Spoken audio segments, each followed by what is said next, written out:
NBC7's Nightly Check-In is sponsored by Bill Howe Plumbing, Heating and Air, Flood and Restoration. We know how. After spending 3 days in the hospital for the coronavirus, President Trump was discharged from Walter Reed Medical Center. But medical experts say the president may not be out of the woods just yet. Thanks for joining us for the Nightly Check-In. I'm Mark Mullen. Though he may not entirely be out of the woods yet, the team and I agree that all our evaluations, and most importantly, his clinical status, support the president's safe return home. That home being the White House, where President Trump will be equipped with a medical team. Before today's announcement from his physician, the president tweeted he was headed back to the White House to continue treatment, adding, "Don't be afraid of COVID."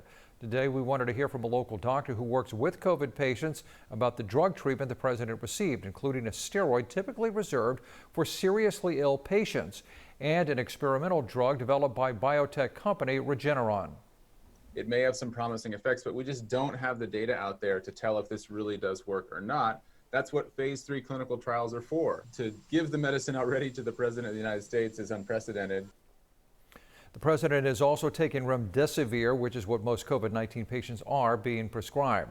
A growing list of people connected to the president have contracted the coronavirus now. White House Press Secretary Kayleigh McEnany says she has tested positive for the coronavirus, but said she will begin the quarantine process. Also new tonight, Pastor Greg Laurie has tested positive.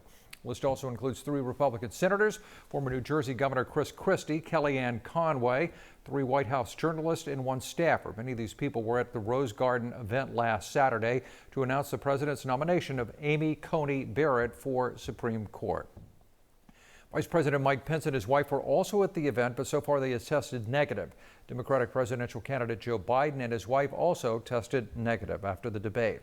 The uptick in positive cases in the president's inner circle is raising the urgency of contact tracing. Here at home, some businesses are turning to Bluetooth technology to help in their contact tracing efforts. Construction company DPR makes their employees wear a Bluetooth-enabled tracking card linked to contact tracing platforms. The company behind the technology, called Contact Herald, records when 2 or more people are in close proximity to each other for more than 2 minutes. If an employee tests positive, the contacts are immediately notified to get tested and remain isolated until results come in. When we issue badges and we tell them why they're getting a badge, then they understand that we're trying to keep them safe. Spokesperson from Contact Herald says the data remains on the card for 20 days and is not used unless there is a need to download it. It does not use GPS and does not record an employee's location. This year's deadly wildfires in California have reached a record-breaking milestone. More than 4 million acres have burned, which is the most land ever burned in a single year. To give you perspective, 4 million acres is larger than the entire state of Connecticut. 5 of the 6 largest fires in California history have happened in the last month and a half and killed more than 30 people. Also, the heat and fire danger continues here in San Diego, but we are in store for a cool down. Here's Dagmar.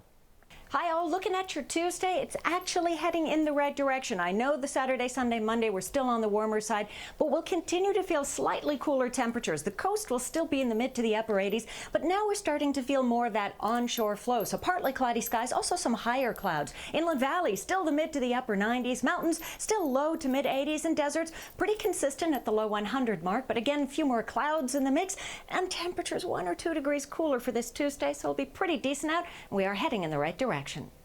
NBC7's Nightly Check-In is sponsored by Bill Howe Plumbing, Heating and Air, Flood and Restoration. Call 1-800-BILL-HOWE. Bill Howe. We know how. Time for a new water heater? Call Bill Howe, San Diego's most trusted plumber since 1980. So whether you are looking at a traditional tank or a tankless water heater, you know who to call. Call 1-800-BILL-HOWE. Bill Howe.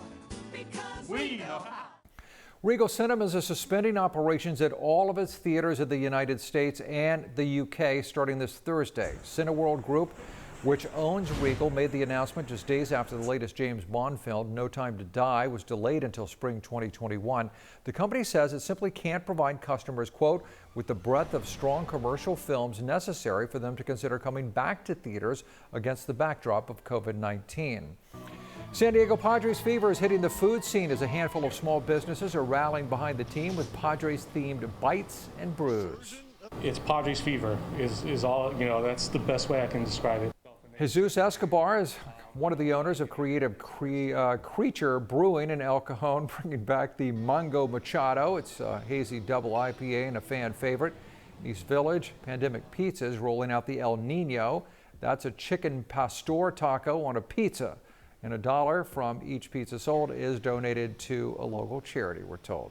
Fernando Tatis Jr., as we call him. I mean, he is the shining star. To have something like this in our city this year in particular, it's amazing.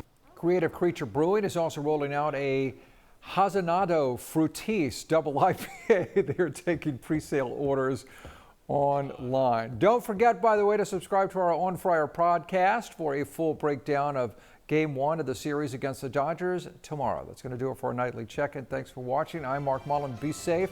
Have a good night.